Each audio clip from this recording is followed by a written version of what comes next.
오늘 우리 말씀은 마지막으로 성도들이여 안녕이라는 제목입니다. 신약 성서에 사도 바울의 마지막 축복문이 있다면 신명기 구약 성경에는 출애굽의 모든 과정을 다 지내온 다음에 이스라엘 백성들을 향해서 모압 땅에서 다시 율법과 출애굽의 역사를 기록한 모세의 고백이 있습니다. 신명기라는 이름이 뭐냐 하면 하나님의 구원 역사를 다시 전한다. 그래서 신명기가 원래 이름이 되어진 거는 70인 역본에 의해서 다시 전해지는 말씀, 그래서 율법의 반복, 두 번째의 율법. 그래서 그 이름 자체가 헬라어로 어떻게 되냐면 듀테로노미온. 그래서 듀오 하듯이 이게 더블이라는, 그 다음에 two times. 그리고 그런 의미를 가지고 있어서 다시 말하는.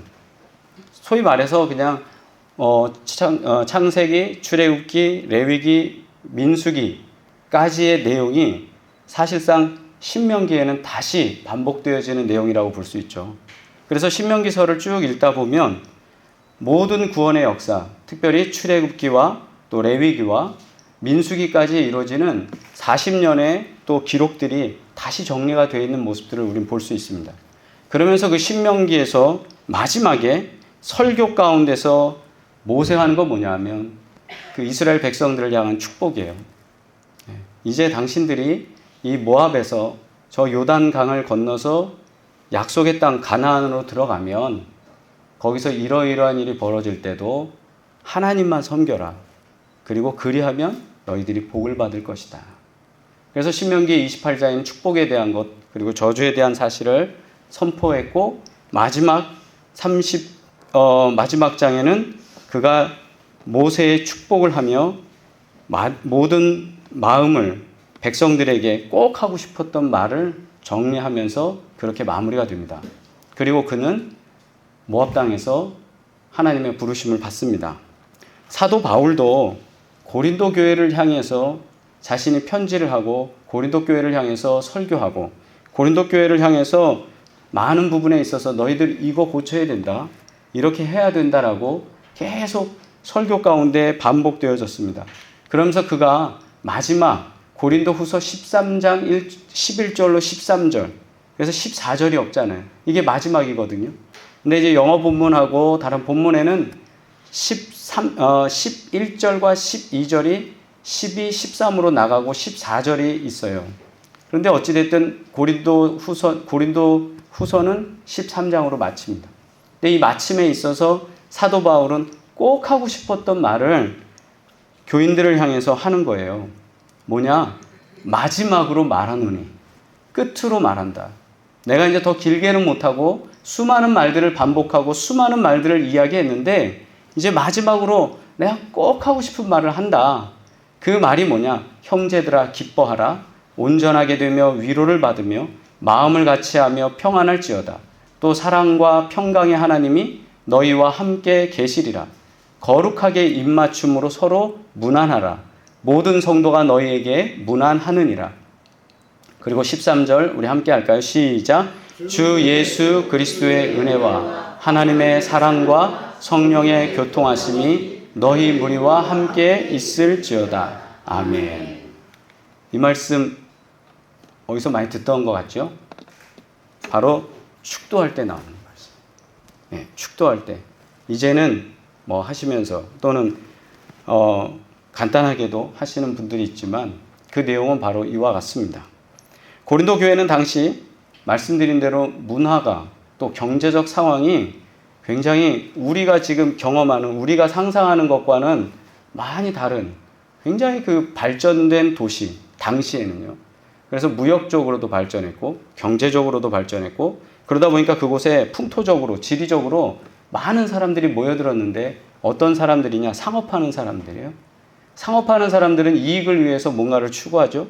그 이익을 위해서 추구하면서 서로 주고받을 때 그냥 단순히 물건만 주고받는 게 아니라 종교적인 것도 주고받았어요. 영향을 받은 겁니다. 그래서 고린도라는 곳은 종교적으로도 기독교 신앙에서 볼 땐 타락한 곳이고, 그리고 문화적으로도 거기 타락했고, 성적으로도 말할 수 없이 타락한 곳이 고린도 교회였어요. 고린도 도시라는 곳이죠. 그리고 그 지역에서 생활하다가 교회로 등록을 하게 된 교인들, 삶이 그렇다 보니까 들어와도 어때요? 변하지 않고 그 모습 그대로 들어오는 겁니다. 그러다 보니까 교회 안에 여러 가지 이야기들이 끊이지 않는 거예요. 그래서 사도 바울이 편지를 통해서 너희들을 생각할 때 이런 말을 들었는데 이런 건 이렇게 해야 된다. 성적인 문제에 대해서, 교회의 경제적인 문제에 대해서, 또 남녀 차별에 대해서 그런 것들을 다 이야기하는 거예요. 교회는 어떤 곳이었는가 하면 당시 문화 속에서 차별이 없는 곳이었어요. 지금은 우리가 차별 없다 이거가 뭐 그냥 마음속으로도 그렇고 다 인정되지만 당시엔 더더욱 이 교회는 이해할 수 없는 집단이었어요. 왜 그러냐면 분명히 귀족이 있고 그 다음에 소수의 귀족, 그 귀족 밑에 있는 또 여러 사람들, 경제적 규모를 가지고 있는 사람들, 그리고 천민들, 그 밑에 노예들, 계속적으로 층층이 있는데 교회는 와보면 그 층층이가 없는 거예요. 그럼 사람들 볼 때 이 교회라는 공동체는 인정할 수 없는 사람들이에요. 왜냐하면 거기서 자기의 사회 구조를 다 파괴하고 있으니까. 어떻게 형제 자매가 됩니까? 라는. 당신이 이해할 수가 없는 거예요.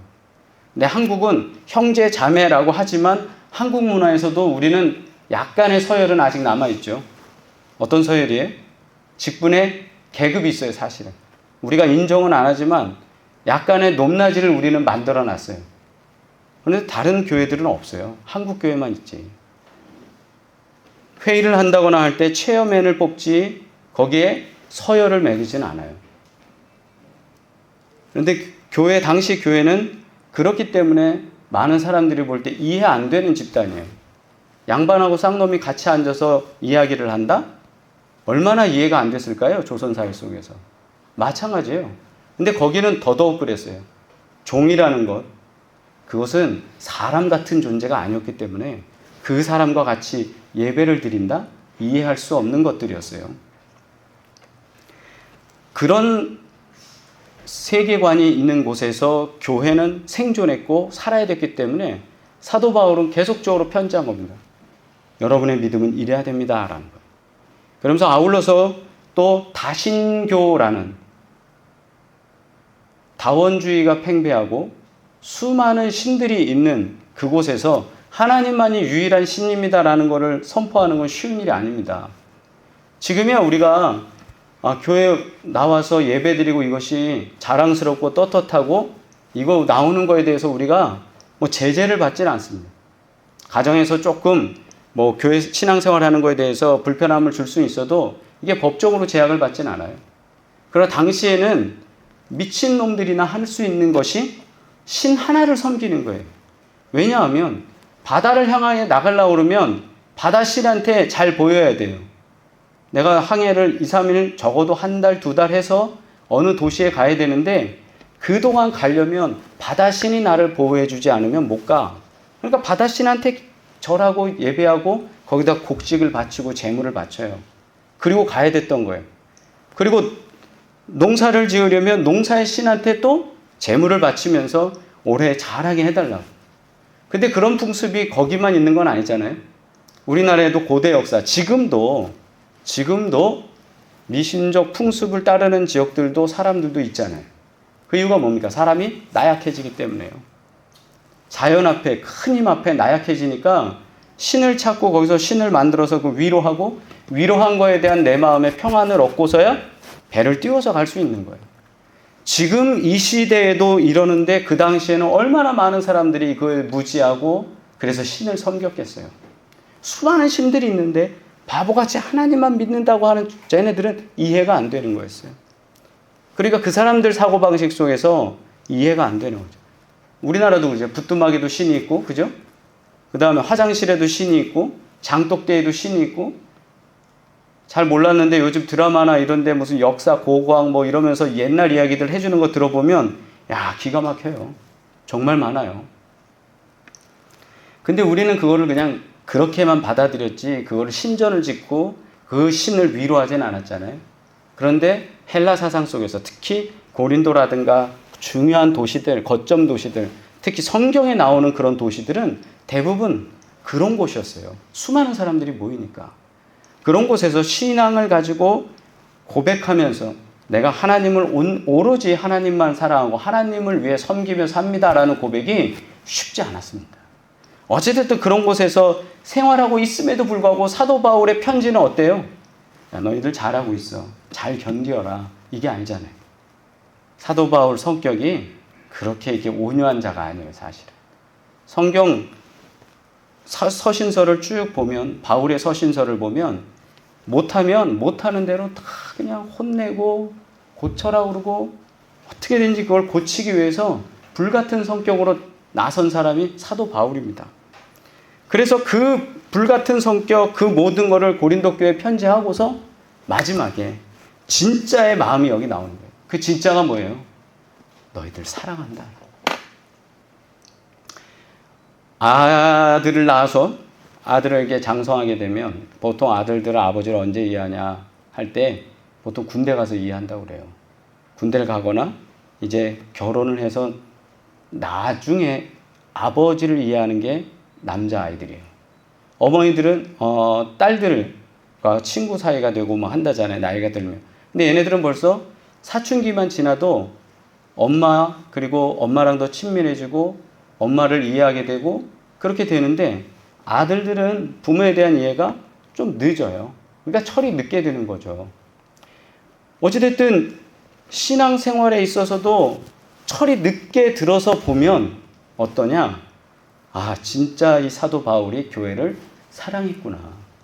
사랑하니까 혼내고 훈계하고 바른 길로 오라고 그렇게 외쳤구나. 사람들이 그렇게 싫어할 때에도 오직 그 길을 가게 하려고 그렇게 외쳤구나. 목회자들도 그렇죠.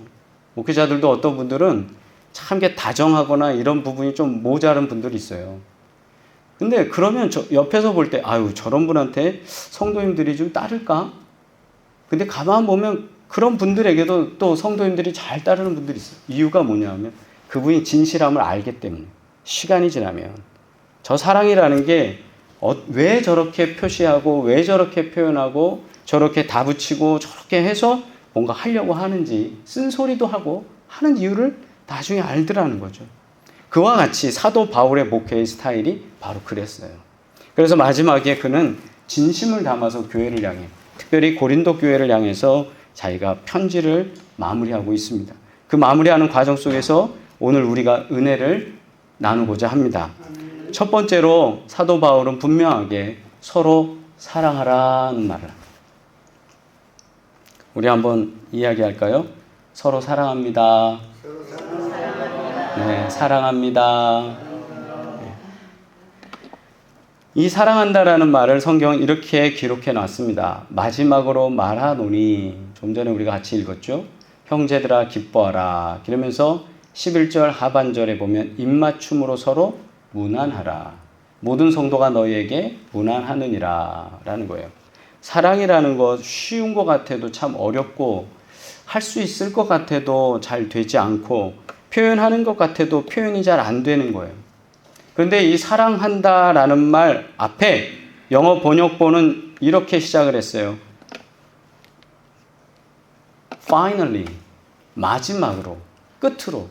이거는 무슨 논문을 쓰거나 내가 뭔가를 주장하거나 할 때 쭉 얘기한 다음에 요점적으로 간단하게 정리할 때 사용하는 표현입니다.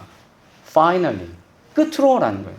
이제 요약하자면, 마무리하자면, 마치자면 그런 의미죠.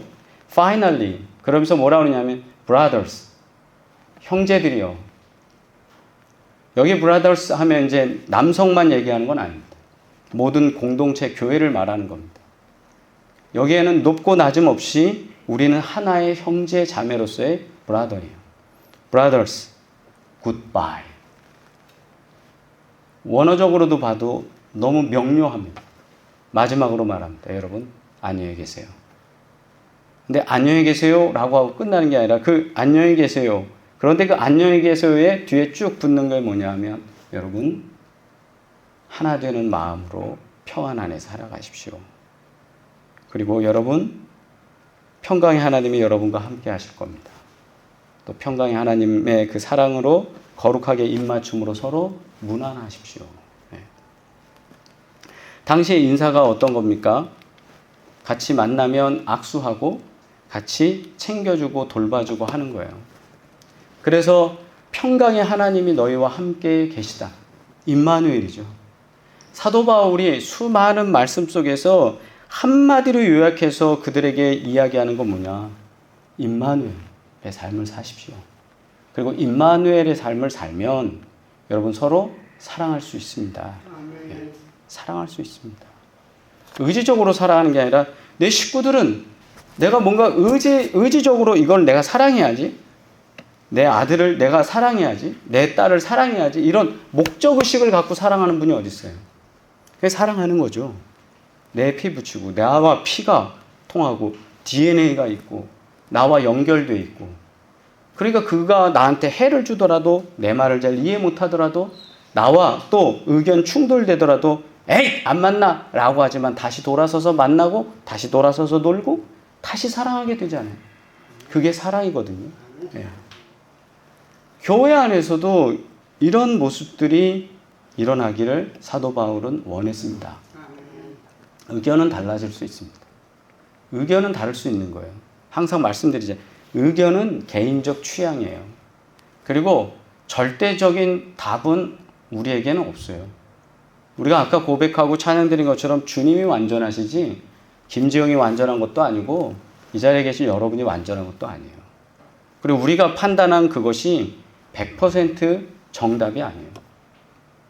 정의라고 말하는 모든 것은 세월에 따라 변했고 힘에 따라 변했습니다. 그러나 말씀은 변하지 않은 거예요. 하나님의 말씀의 기준은 지금도 동일하기 때문에 우리는 주님은 완전하시다라고 말씀하는 거예요. 주님은 변하지 않으세요. 우리의 모든 건 변했어요. 이제는 북극의 빙하를 보러 갈 때 빙하가 있었나 할 수 있는 시대가 되어가고 있잖아요. 추위라는 게 이렇게 빨리 사라지나 싶은 정도가 되고 갑자기 눈이 오고 갑자기 비가 오고 생각지도 못한 경험하지 못한 시대를 우리 맞이하면서 살잖아요. 그럼에도 불구하고 하나님의 말씀은 살아 있습니다. 그리고 우리와 함께 하시는 하나님과 더불어서 우리는 계속 사랑하게 되는 거예요. 그 사랑이 우리 안에 넘쳐나길 주의 이름으로 축복합니다. 다른 건 괜찮아요. 의견이 다른 건 괜찮다고요. 그러나 미워하지 말라는 거예요. 성도들 간에 미워할 이유는 없어요. 의견이 다른 건 고치면 되는 거고 화합하면 되는 거고 조절하면 되는 거예요. 그러나 미워할 이유는 없는 거예요. 그래서 사도 바울은 교회를 향해서 첫 번째 된 것이 뭐냐? Finally, 첫 번째 되는 것, 마지막으로 내가 한마디 꼭 하고 싶은 것, 여러분 서로 사랑하십시오. 두 번째, 그리고 그는 교회를 향해서 이렇게 선포합니다. 하나님의 복을 누리시는 여러분 되기를 주의 이름으로 축복합니다. 그게 뭐냐? 주 예수 그리스도의 은혜, 하나님의 사랑, 성령의 교통하심, 너희 무리와 함께 있을지어다. 세 번역에는 이렇게 번역합니다. 주 예수 그리스도의 은혜와 하나님의 사랑과 성령의 사귐. 이 교통이라는 말이 예전에는 서로 통한다라는 뜻이었는데 한자를 쓰다 보니까 사람들이 이게 교통하심 좀 이상하잖아요. 좀 이해를 잘 못하잖아요. 사귐, 우리말에 사귐으로 하고 번역을 하면 좀 더 그 의미가 와닿을 것 같습니다. 하나님과 성령 하나님과의 사귐. 그 사귐은 한 번으로 끝나는 게 아니라 지속적으로 가는 거 아니겠습니까?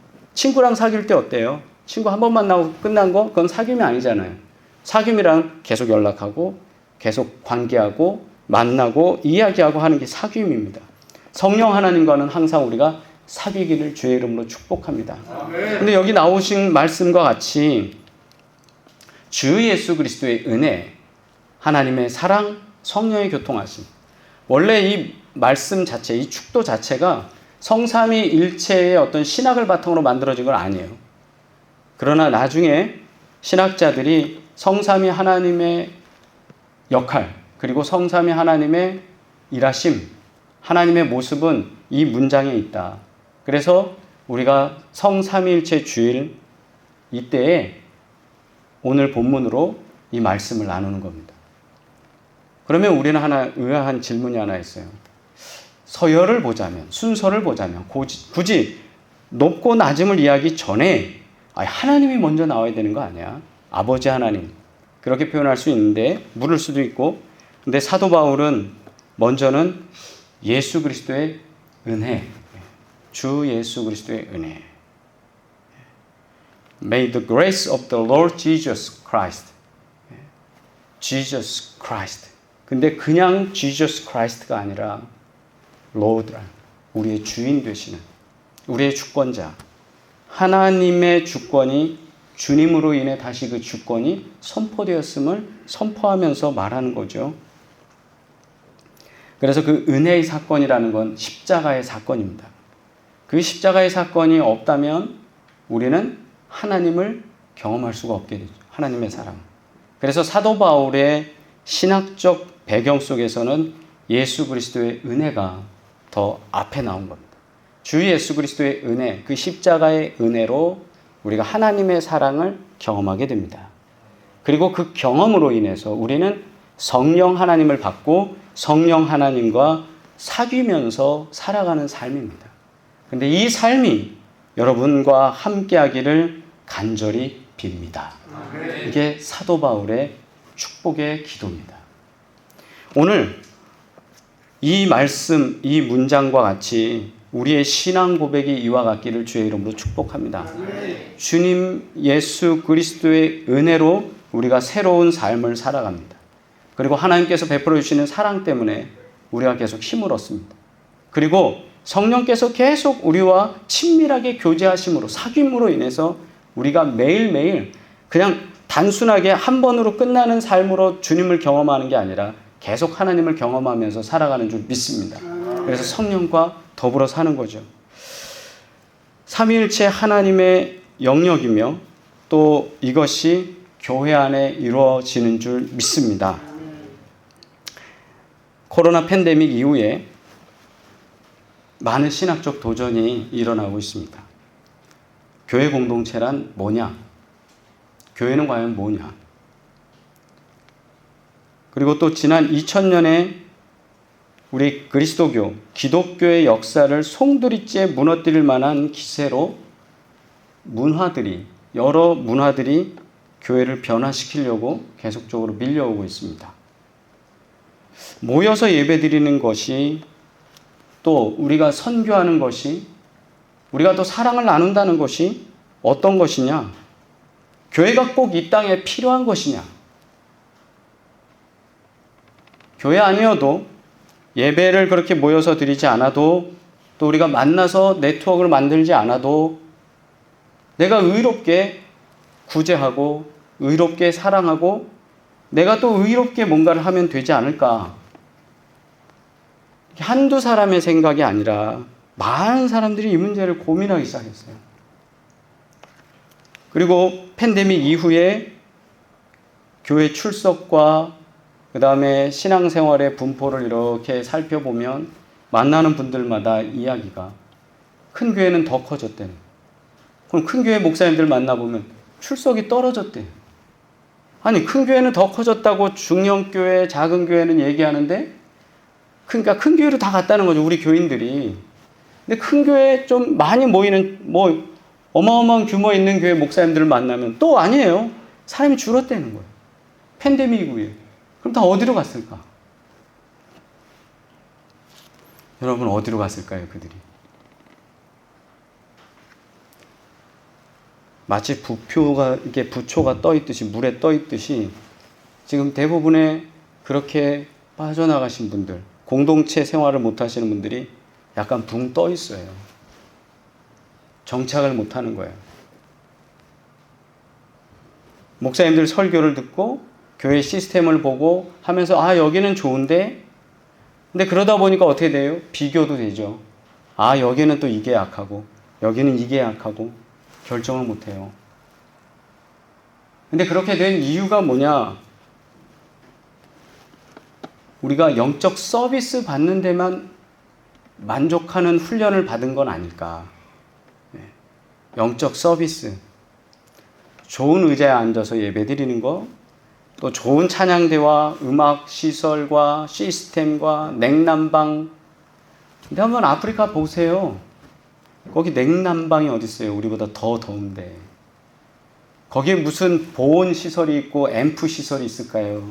그냥 냅다 소리 들리는 겁니다. 거기서. 악기가 뭐가 있을까요?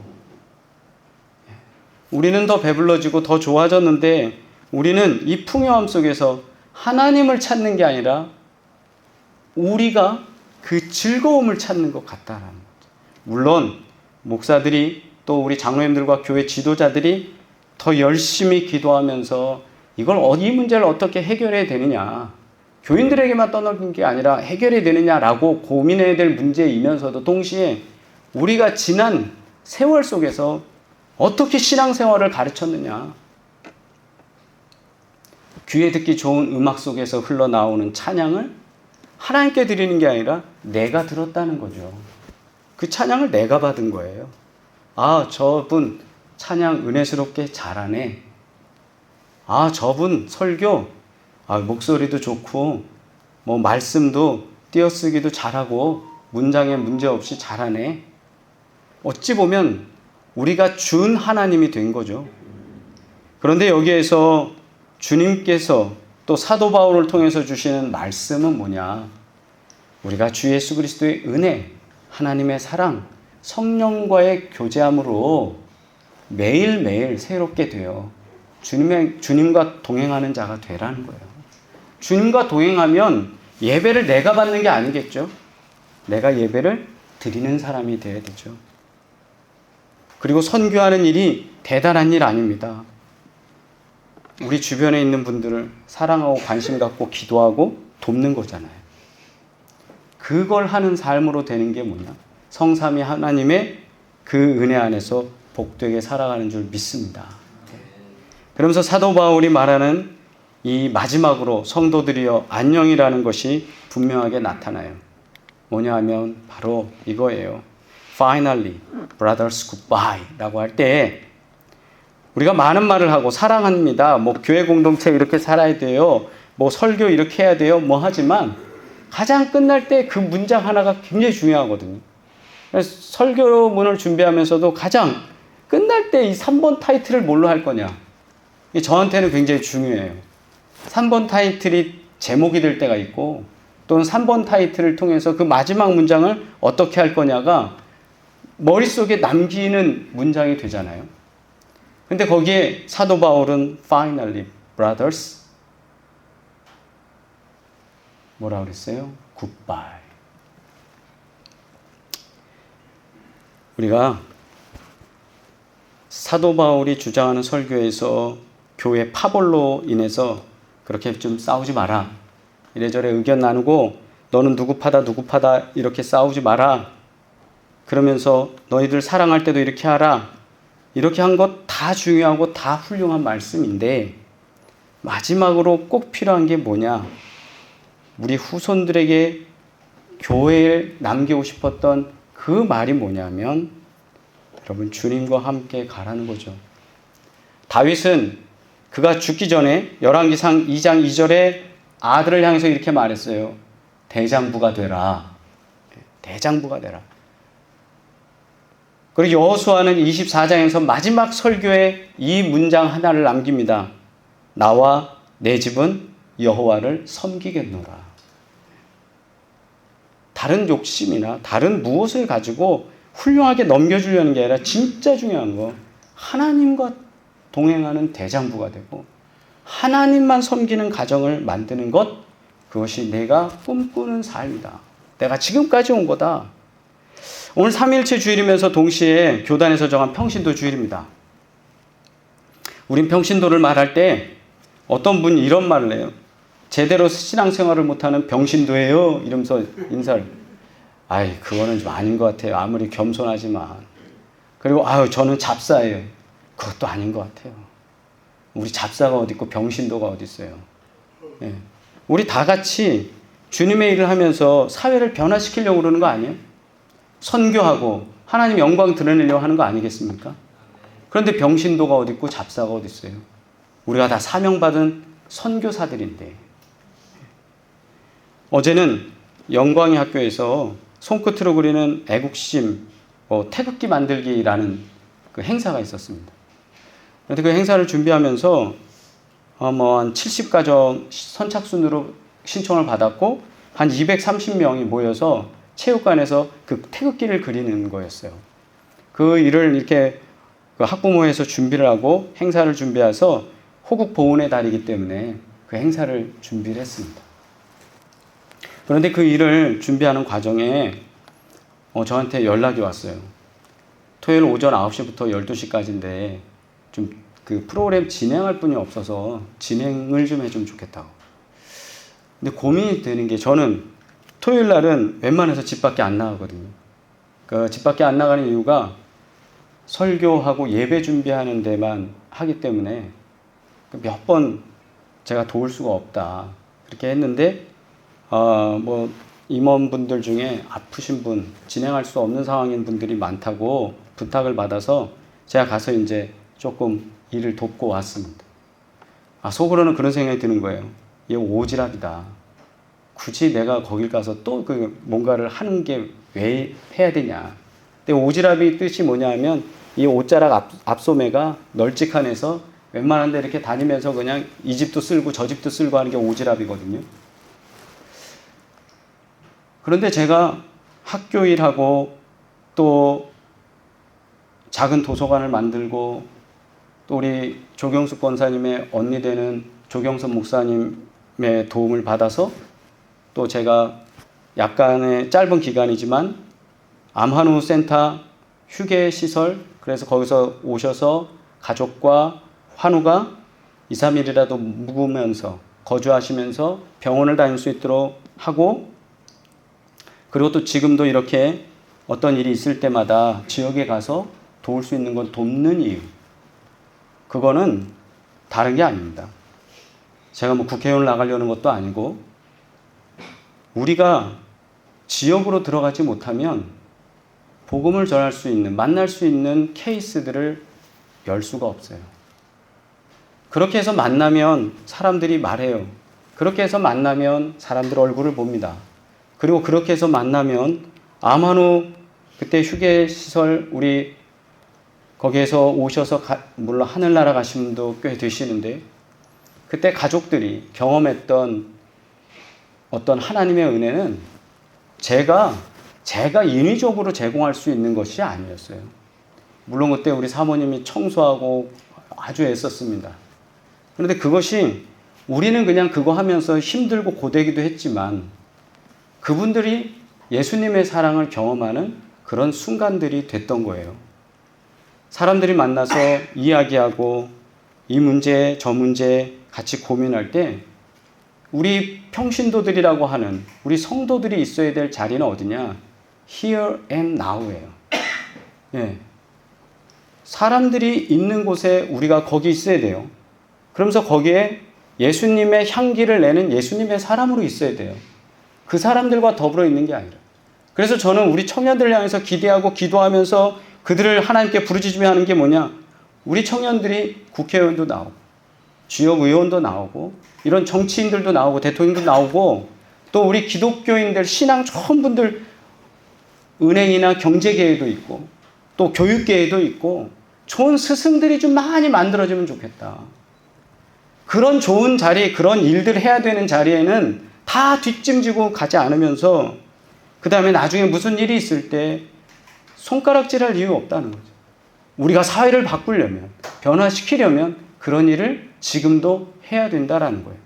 마찬가지로 우리가 해외 선교를 하면서 잠비아에도 아프리카 여러 지역에도 우리가 다음 세대 지도자들을 세우려는 이유가 뭡니까? 그들이 일하는 영역만큼 하나님의 영향력이 커지는 거예요. 그거를 만들어내기 위해서 교육 사업을 하려고 하는 것이고 또 가능하다면 의료 사업도 지원하려고 하는 것이고 물이 필요한 데는 우물도 파주면서 이 우물이 예수님의 생명수와 같이 그들에게 전달되어지기를 원하는 겁니다. 이런 일을 하기 위해서 우리 성도들은 어떻게 해야 되느냐? 지역을 떠나지 않고 지역 가운데 스며드시길 주의 이름으로 축복합니다. 그게 사도 바울이 마지막으로 간절히 부탁했던 말씀. 그 말씀처럼 우리가 평신도 주일이며 또 삼일체 주일인 오늘 우리가 그 사명 감당하기 위해서 살아가는 저와 여러분 되기를 주의 이름으로 축복합니다. 기도합니다.